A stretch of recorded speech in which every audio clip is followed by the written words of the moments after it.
Education as a process can be used for dehumanizing or empowering those of us who experience life as minorities in society. For instance, when I attended university, there was a prof who taught for decades that black students, like me, were biologically less intelligent than white students. It was little wonder then when one time a white classmate expressed surprise that I, being a black student, consistently received high grades. I still think about these things today, especially as a black father raising a child with a disability. So to understand why education matters for black caregivers like me, I sat down with some experts. There is a lot to know about our history, specifically as Canadians, when it comes to black people in general, and race and medicine broadly. It starts with slavery, right? We had slavery here in Canada. So first of all, a lot of Canadians don't know that. But the propaganda around slavery that supported the transatlantic slave trade, where a human being could feel comfortable owning another human being, selling the children of another human being, then going back to the dinner table and celebrating birthdays or weddings and feeling, you know what I mean? Like not being a sociopath, is because there were lies and propaganda about people of African descent. And those lies and propaganda are still in our society today and permeate medicine today. So for instance, the idea that black people are less intelligent.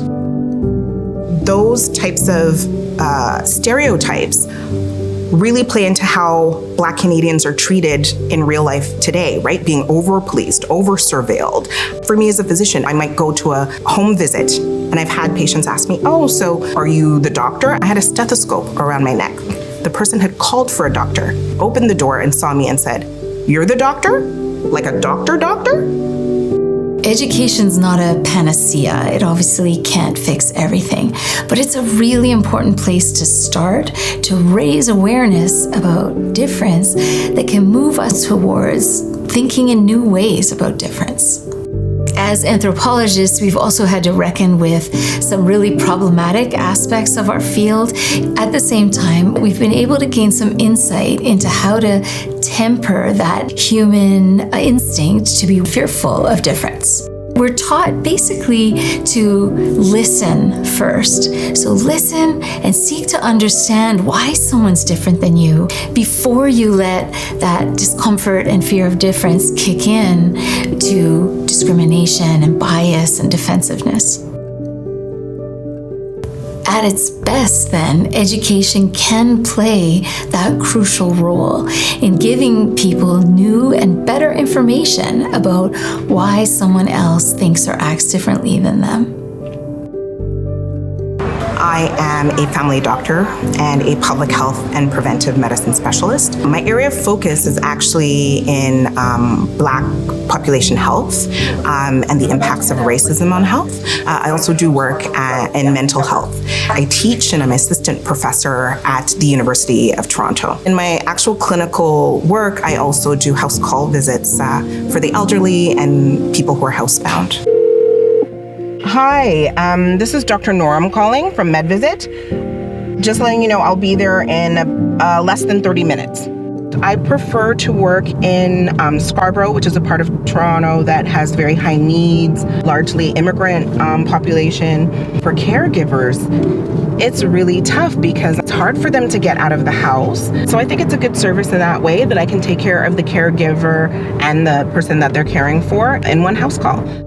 For a caregiver who's over the age of 70, they're more likely to die before the person that they're caring for passes away because they don't have the capacity and the bandwidth. My mom passed away on her way to see my father in his nursing home.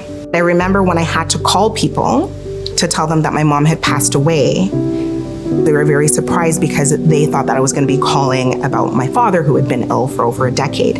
For all caregivers, we need to keep that eye out and be able to bring the village or create the villages for support. One way to build more supportive communities and villages for both disabled people and their caregivers is to do a better job of taking the understanding of difference seriously. And so one of the reasons that I wanted to start the Disability Studies program was to create a space for more conversations, more listening to these kinds of stories.